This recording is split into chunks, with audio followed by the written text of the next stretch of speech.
Text 29. A person in full consciousness of me, knowing me to be the ultimate beneficiary of all sacrifices and austerities, the Supreme Lord of all planets and demigods, and the benefactor and well-wisher of all living entities, attains peace from the pangs of material miseries.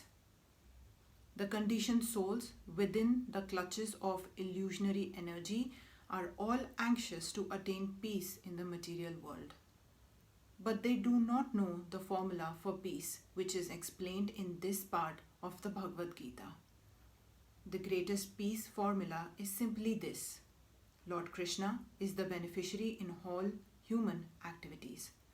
Men should offer everything to the transcendental service of the Lord, because He is the proprietor of all planets and demigods thereon.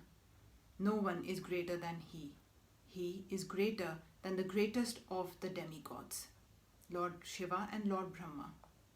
In the Vedas, the Supreme Lord is described as Tat Iswaram Pramam Maheswaram.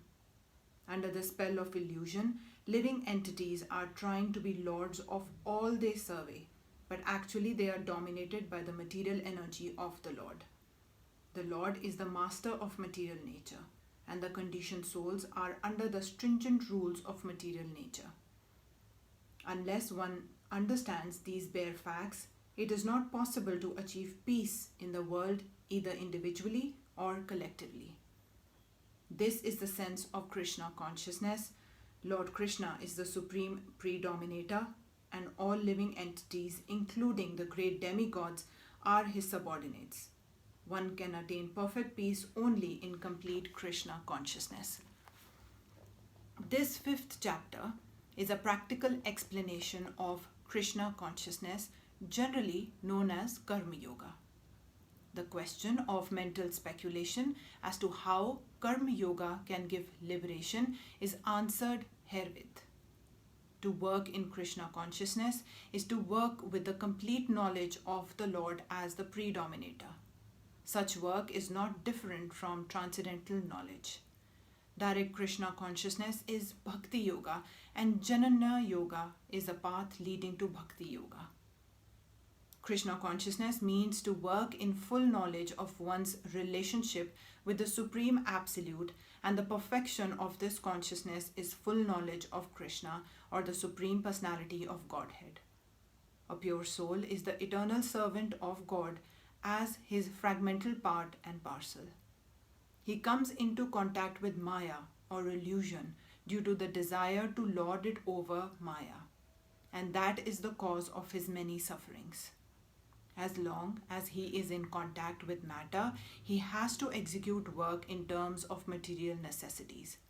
Kṛṣṇa consciousness, however, brings one into spiritual life even while one is within the jurisdiction of matter, for it is an arousing of spiritual existence by practice in the material world.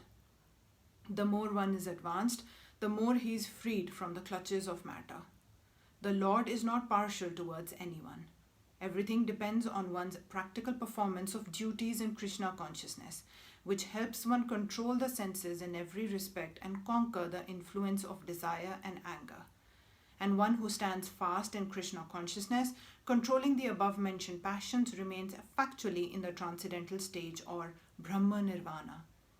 The eightfold yoga mysticism is automatically practiced in Kṛṣṇa consciousness because the ultimate purpose is served.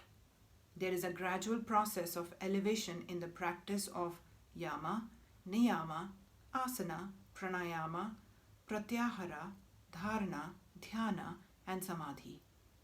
But these only preface perfection by devotional service, which alone can award peace to the human being.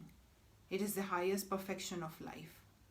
Thus end the Bhaktivedanta purports to the 5th chapter of the Srimad Bhagavad-Gita in the matter of Karma Yoga, or action in Kṛṣṇa consciousness.